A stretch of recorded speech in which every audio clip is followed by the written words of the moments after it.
Elden Ring has iterated on the summoning system since the previous titles.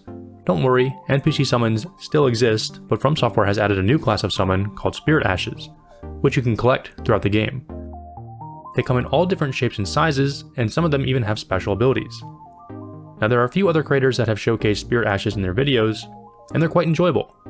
But most videos end up using Tish or the Mimic tier to tackle the game's more difficult content. I wanted to try something a little different. Can you beat Elden Ring just using summons, but only once? It's a good idea to pick the Prophet starting class for the heal incantation and select the Fanged Imp Ashes as your starting gift. Make sure to make your character resemble something out of a Dr. Seuss novel and head into the game. Let's hit on the rules real quick, of which there are two. Number 1, I am not allowed to deal damage. That includes damage from status effects like Poison or Scarlet Rot. And number 2, I can use any summon available to me, but only once and never again. With those out of the way, let's get started. Grab the Spirit Bell from Ranni and start the questline for Rodrika. Now you could head to Margit, maidenless, but thanks to my raw gamer intuition, I knew that my summons were too weak and Margit was too strong. So I grabbed a few more summons and all the upgrade materials I could find in Limgrave and went to Caelid. Here, I picked up the Rotten Stray, and I caused an accident in the Rot Pools to get the Commander Standard. This item allows me to buff my Spirit Ashes, making them a little stronger and a little tankier. Finally, I used the side passage to sneak my way around Stormveil and into Liurnia, which forces Rodrika back to the round table, so you can upgrade. And while in Liurnia, I grabbed 2 quick summons, the Avionettes and the Marionettes, back to Margit. I knew I was going to have to use a bleed summon, so I tried the Lone Wolves, but Margit brought his A-game, and the Wolves didn't quite cut it. Next I tried the Fanged Imps, and things went pretty well. The Imps are able to proc bleed quickly, and they kind of scurry around, giving them the ability to dodge attacks, which makes them artificially pretty tanky. I thought phase 2 might be an issue, but Ragier tanked most of the damage, allowing the Imps to DPS unimpeded. With the help of Ragier, they took down Margit, no problem. Before Godrick, I made 2 stops. One, I went to the Tombswort Catacombs to fight the Cemetery Shade. Now remember, I can only use each summon one time, so my strategy was to use my weakest available summon to kill the boss in exchange for hopefully a much stronger summon. And I gotta say, Godrick Soldiers for Leyndell is a pretty good trade. The second stop was grabbing both halves of the Dectus medallions, and you might as well pick up Radagon's Sword Seal while you're in Fort Feroth. The medallions give you access to the Altus Plateau, and more importantly, Great Heal, which I bought from Brother Corinth. Going to Altus also has the added benefit of starting the Radahn Festival, which is useful for later. For the Godrick fight, I requested Nepheli Lowe's help and stuck with the bleed summon strategy. The Lone Wolves couldn't take down Margit, so I knew they'd probably not be of much help here. Instead, I tried the Avionettes, and these guys are crazy. They're basically just highly caffeinated Fanged Imps. Not to mention they have one of my favorite attack patterns in the game where they'd start, I don't know, breakdancing or something. With Nepheli tanking all of the damage, and the Avionettes popping and locking on him, Godrick couldn't handle the smoke, and he went down without issue. Because I already visited Altus Plateau, I could simply teleport directly inside of the Redmond Castle. I then said hello to all the sacrifices, my allies, and started the Radahn fight immediately. There is no strategy here. Radahn allows you to summon 7 different combatants an infinite number of times, which means that really patience is the hardest enemy in this fight. I simply ran around this giant desert making sure to resummon whenever possible, and Radahn eventually loses to attrition. Definitely one of the easier fights of this run. Once you've taken care of Radahn, it's a good idea to ride to the back of his arena and grab the Radahn Soldier Ashes from the War Dead Catacombs. I forgot to do this and had to come back for him later. I also swiped the Page Ashes from this guy in Cliff Bottom Catacombs before making my way to Caria Manor. This location is important because Caria Manor and Nokron give you access to 12 different Spirit Ashes while only having to beat 2 bosses. Although technically, you can only obtain 10 of these in a single playthrough. The first obstacle to deal with was Royal Knight Loretta. At this point, I didn't have many summons to choose from, and I definitely didn't want to use Leyndell, so I upgraded the Lone Wolves to +4 and decided to see what would happen. I did my best to rebuff them every 30 seconds with the Commander Standard, and heal whenever possible. The fight ended up being pretty close, but they did it. And with Loretta down, I had access to Ranni's questline, but more importantly, Selvius. Selvius is a Spirit Ash merchant, and if you follow his questline, you can choose between getting Nepheli Lowe Ashes or the Dung Eater Ashes, both of which are very strong summons. You can also run east into this graveyard and grab the Abonuric Ashes. Now's a good time to mention that when I pick up a Spirit Ash, I have no idea if it's going to be good or bad. I usually just set my expectations to 0 and hope for the best, but these guys are impossible to underestimate. They don't do damage no matter how much I upgrade them. They spend more time rolling around the arena than actually fighting, and their most powerful move, a Frostbite Ice Breath attack, is almost never used. It's absurd how bad the summon is. On the flip side, the marionettes were a very pleasant surprise. Just watch as they eviscerate this boss's health bar. And this is only at +3, pretty darn good for an early game summon.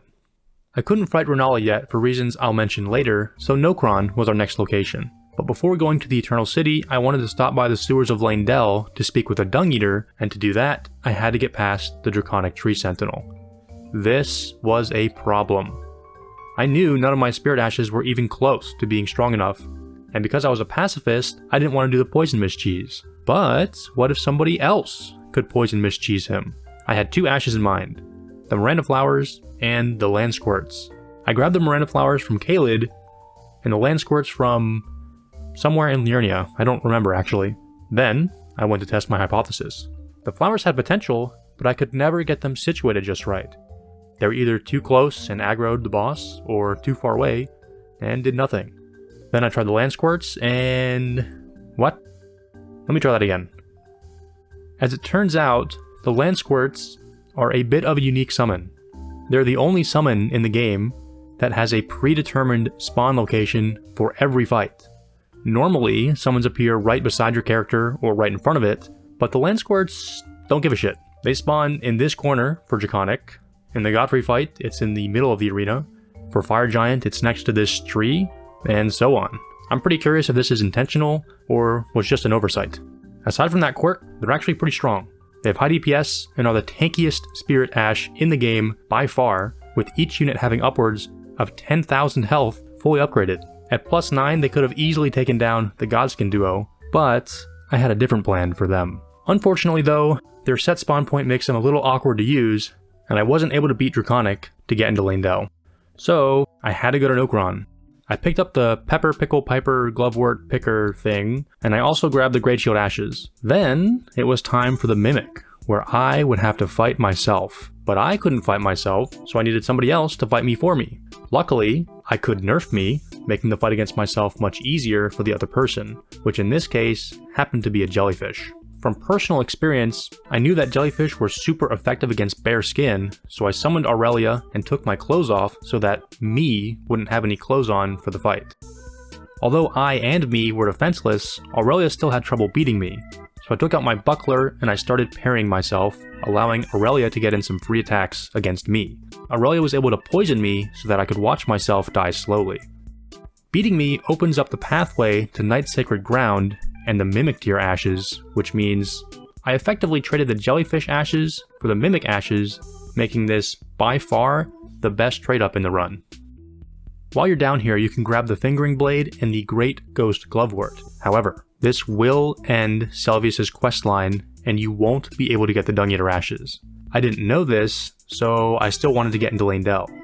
I decided my best option was to bite the bullet and go through all of the heroes' graves for them juicy upgrade materials.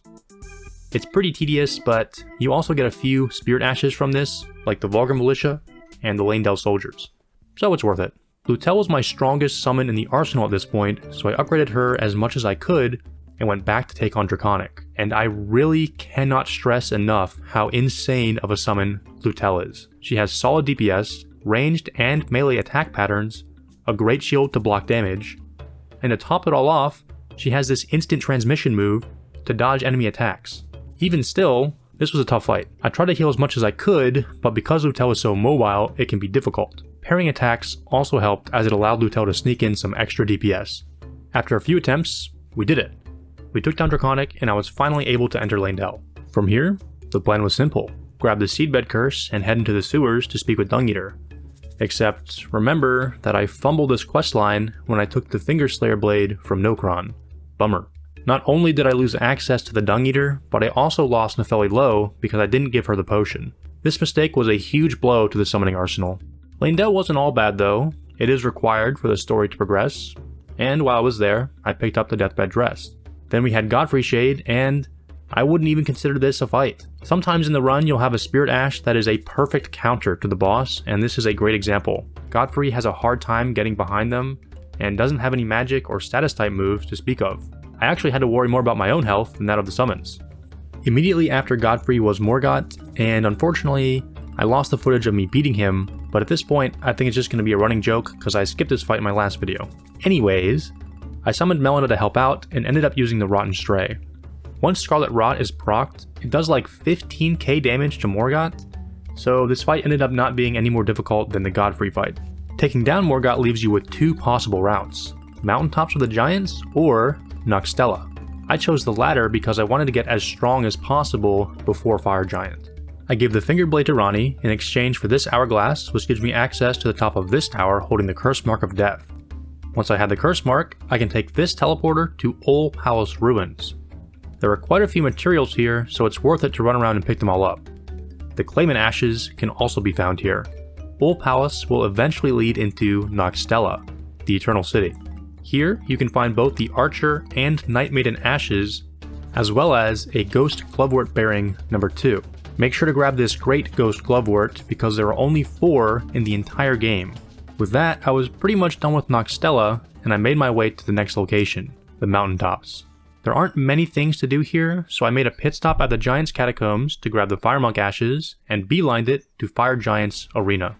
I summoned Alexander, realized I then couldn't summon Torrent, and immediately died, because I've never done this fight without a horse before. On my second attempt, I decided to use the Vulgar Militia, because remember, Bleed does a percentage of the opponent's max health, which in this case was like 40k or something. While we waited for a Bleed proc, Alexander was given FG the business. Mr. Jar does solid DPS and tanks hits like a champ. Then finally, after like 2 minutes, we got a Bleed proc. Oh wait, no, that's just Alexander. Again, I realize at this point that Alex slaps. Straight up. He's got the Bombo, he's got the Rumbler, he's acquired every single legendary move. So why did I have this sinking feeling in the bottom of my stomach? Enhance. Uh-oh. Again. Oh shit. I understand that this looks bad, but after some frankly impressive self-justification, I don't think there's a problem. It's more of a philosophical question, really. You see, after the Radahn fight, Alexander recognized his weakness. I'm nothing but a crock. And his own personal failings. I hid like a coward. He then ventured on a quest of self-enlightenment, bathing himself in the fire of Volcano Manor. Of course, you are entitled to your own opinion, but to me, this Alexander is not the same person we saw in the Radahn fight, and therefore does not break any rules. As for the fight itself, it was a tricky one. As I said, I tried a few different melee ashes, but Alexander was a cook, and he had a recipe for a dish called pain. These spirit ashes were an unnecessary ingredient, a distraction. No, we needed something more subtle. Enter Latenna. She's actually an NPC that turns into a summon if you follow her questline. You also have to defeat just a regular enemy disguised as a boss, which I was more than happy to trade the Albinaurics for. I'm not sure what Latenna would say about this being an Albinauric herself, but let's just not ask. Latenna is an exceptional support summon. She might be the best designed Spirit Ash in the game, functioning as a living, breathing artillery weapon that lobs 3 magic arrows into her target with high accuracy from impossibly far away. All of the other Spirit Ashes stay too close and draw Fire Giant's attention, making Alexander play tag instead of doing damage. But because of her range, Latenna doesn't draw aggro, and she was able to provide just enough DPS to reinforce Alexander's efforts, and Fire Giant fell. On top of Alexander and we lost. But we did it again and they won. After that, I took a trip to the Haligtree because why not? Luckily, you can still cheese your way into the consecrated snowfield by jumping off of this rock. Then just light these 4 torches and voila. But unless you want to come here for fun, it's probably not worth the trip, and here's why. There are 3 summons you can get from this area: Cleanrot Knight Finlay, Haligtree Soldiers, and the Bubble Brothers. The Haligtree Soldiers will literally just detonate themselves in the middle of a fight, and the Bubble Brothers, while conceptually very fun, just don't quite get the job done. What about Finlay? Canonically, a total badass, having carried an unconscious Malenia from Radahn's arena all the way back to the Haligtree while fighting off enemies. But when it comes to her Spirit Ash form, she lacks an identity. Finlay can cast incantations, she has 2 different melee weapons, and a Scarlet Rot throw-up move, but instead of using these tools, she usually ends up staying stationary and casting this Ring of Light incantation, which is her weakest attack. Very disappointing for the second most expensive Spirit Ash. I was going to leave this place, but I thought it would be a big mistake to come all this way and not fight Malenia. But before we get there, we gotta take down the real Loretta. Fortunately, she's not a ghost this time, and can be affected by statuses. I very carefully chose the Vulgar Militia for this fight, just kidding I didn't. I picked them because they were available, and what do you know, good enough. Loretta's only threat is in stage 2, where she has access to this orbital cannon of a bow, and this big, sweeping, slashing lance move. But as long as I kept healing, and they kept hopping, it was only a matter of time till Loretta fell. I know you can't see it because of my face, but she drops like 300k runes or something, which is super worth. Now, for the moment we've all been waiting for. Yeah, I mean, what did you expect? It's Malenia. But wait, I had a secret weapon. We all know the big problem with Malenia, aside from doing a billion damage, is her healing. So I thought if I could find a summon that took reduced damage, maybe, just maybe, I would have a chance at winning a battle of attrition. And I had the perfect summon in mind, the Crystallian. I went to this cave and interrupted whatever this was, and grabbed the ashes. Me and my monkey brain thought, Malenia has big sword. Big sword does big slash doesn't work on crystal, so no heal, right? Wrong. Evidently, even though she's only doing 20 damage or so, she can still heal for hundreds of health. Try all you want, but I'm pretty sure there's no Spirit Ash in the game that can kill Malenia outside of maybe the Mimic. Onward to Crumbletown. There are a couple useful things to pick up here. The Somberstone Bellbearing number 4, and the Grave Glovewort Bellbearing number 3. Continue onward to drop down here, run past these grumps, and grab the Azula Beastman Ashes. This path also leads to the bonfire right outside the boss arena, where you can summon Bernal the Recusant. But before we take on the Tyrannus twosome, I wanted to have a word with the Carian Queen. There's a reason why I'm fighting Renala after Fire Giant. If you don't know, Renala is a gimmick fight where you have to break this shield to hit the main boss, but to break that shield you have to discipline the children to break this minor barrier, then you actually have to hit the boss, rinse, and repeat. But I couldn't do any of that. My summons had to, and my summons weren't the brightest bunch. So I came up with 2 strategies. First, use summons with high unit counts, such as the Bingo Club, to increase my chances of hitting barriers.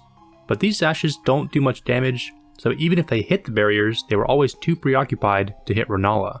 The second strategy was to use a legendary summon with high damage and AoE attacks to try and one-shot everything, but that didn't really work either. Eventually, thanks to an Iron Pineapple vid, who makes some pretty awesome content by the way, I found out that Rejection could break the barriers, which would at least give my summons a better chance at hitting Renala. After many attempts, I landed on the Azula Beastman Ashes, who had enough damage to one-shot the Munchkins.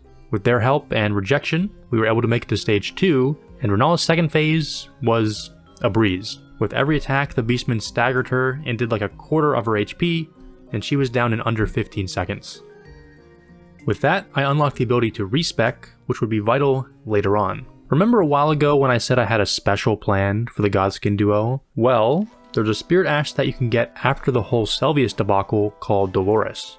Not only is she ranged, but her attacks also build up sleep, which does about what you'd expect. And if I know of one weakness of the faithful, it's falling asleep in church. So my plan was to summon Bernal for the DPS and Dolores for the CC. This worked like a charm. Bernal can easily solo one of the Godskins, but is overwhelmed by both. But Dolores essentially turned this fight into a series of 1v1s well within Bernal's capabilities. Even more impressive, the summon's AI actually ignored the sleeping enemy, which meant that I was able to rebuff the party after each consecutive fight. This was my second favorite fight of the run, simply because it was the only fight I had a specific summon in mind for, and it worked out perfectly. I was pretty confident after that rousing victory over the Godskins, but Maliketh fixed that problem real quick. Similar to Malenia, I don't think there's a single summon in the game that can stand up to Maliketh aside from the Mimic, so I tried my other options. I tried Engvall, I tried Archers, Land Squirts, Haligtree Soldiers, Fire Monk. I tried every summon that I had left, and none of them came close. Except I forgot about the most powerful summon of all. Or, well, almost. But this guy did pretty well. It's true that summoning another player is a bit of a loophole, but I made the rules specifically because I thought that either this fight or the Elden Beast fight would end the run. Although, knowing what I know now, I think it's possible to use the Mimic here and something else later. Hint hint. But yeah, this fight was pretty embarrassing for Maliketh. This guy owned him, and I think he was even wearing his head while doing it, which is pretty disrespectful. After that possibly controversial fight, there were only 3 bosses left, the first of which was Gideon. And I guess we're going to continue the trend of completely underestimating him. This guy was going to imprison me in here forever. I got so fed up that I actually went all the way back to Caria to do Northern Lion's questline for this magic barrier spell, which is supposed to, and I quote, deflect spells. If by deflect, Miyazaki meant allow spells to function normally, then yeah, this does a great job at deflecting spells.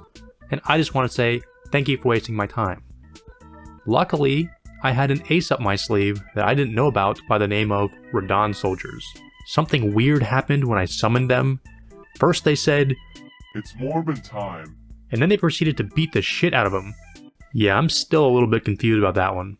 Once he was taken care of, I was able to move on to Godfrey. I tried the Land Squirts for fun, but they just got stun locked. I'm just gonna admit it, Godfrey was my get out of jail free boss fight. There's nary a boss in the game that can withstand the Mimic, and Godfrey is no exception.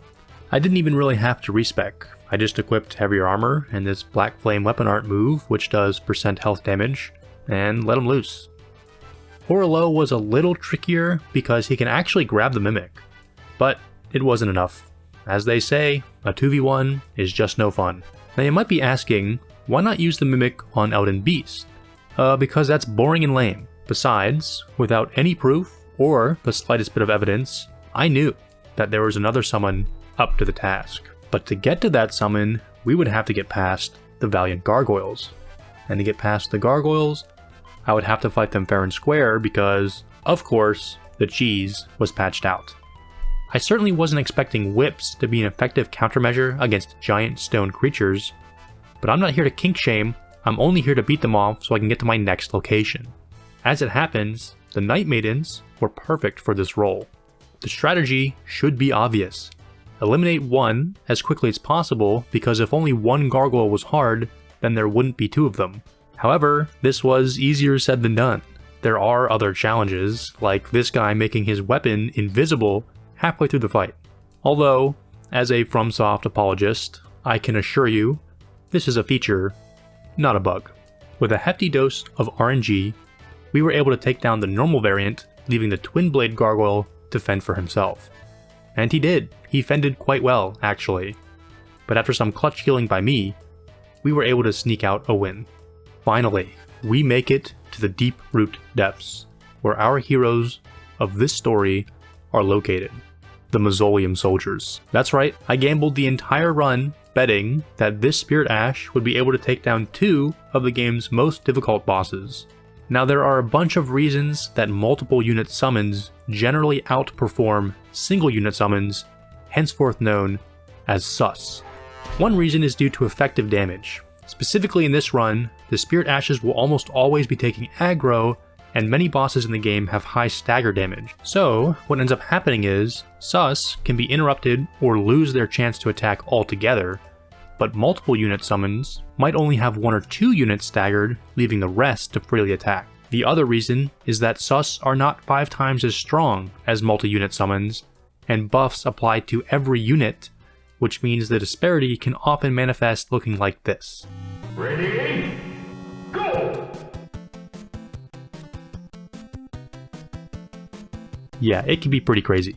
There is only one more component necessary, and that is Lord's Divine Fortification, which can be bought from the Round Table Hold. Now that we've got all the pieces in place, let's get started. I hope you remember your PEMDAs, because this fight has an order of operations too.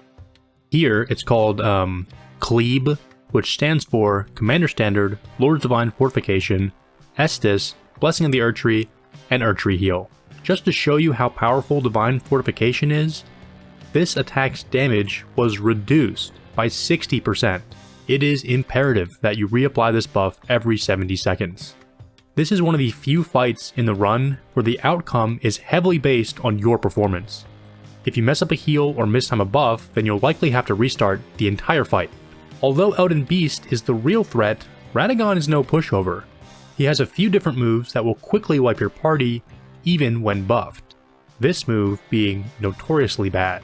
To make matters worse, if I beat Radagon with less than 9 or 10 Estus left, the ensuing Elden Beast fight was simply impossible. Left to their own devices, the Mausoleum soldiers can pump out some of the highest DPS of any summon that I've seen. They're also way more tanky than I was expecting, each unit having just over 2k HP. And like Leyndell, they have a phase move that allows them to dodge attacks. Combine that with 3 of them having shields and you have yourself the whole kit and caboodle. Even still, if a single summon dies during Radagon, you are not getting through Elden Beast, so save yourself some time and a rune arc, and just reset. Once you are able to consistently beat Radagon with 5 units remaining, the real fun begins. Right after you take down Radagon, you should rebuff. When the fight changes, immediately run behind Elden Beast, which forces your summons to move up and causes the Fire Breath attack to miss.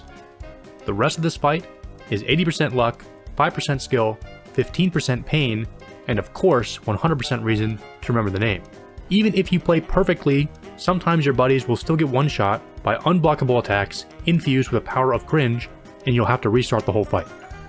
When Elden Beast is focused on you, make sure to dodge where his attacks won't hit your summons, as we do not have any spare heals. Sometimes he'll get lucky, and his moves won't do anything, and sometimes you'll get unlucky, and they'll do everything. In total, this run took just about 40 hours to complete, with roughly 7 of those being just me fighting this boss. To combat the sluggishness of the Mausoleum soldiers, I tried using Cursed Blood Pots, but they were entirely useless and I don't recommend them. Finally, after who knows how many attempts, I had my best run yet, but I was quickly running out of FP. I healed up to full and used the remaining FP to cast Lord's Divine Fortification, making sure to save enough mana for one last incantation. All I could do at this point was try to draw aggro away from the soldiers and hope they could take care of the rest, but they were on a timer. Divine Fortification was running out and they'd have no chance once it did. Elden Beast came in close with a melee attack, allowing the boys to get in a few hits, leaving Elden Beast with only a couple hundred HP, but then it squirmed away, only to come back in, but the crew just stood there. At this point, I lost all morale and assumed that the fight was over, except Elden Beast counter threw and came back into melee range, and the fight was over. We did it. The Mausoleum soldiers actually beat Elden Beast. If anyone cares, I made a quick tier list of this run with a few surprising entries. Also, if you liked the video, consider subscribing, because gratification from others is like heroin, and I want more. Thanks for watching, and I'll catch you on the next one.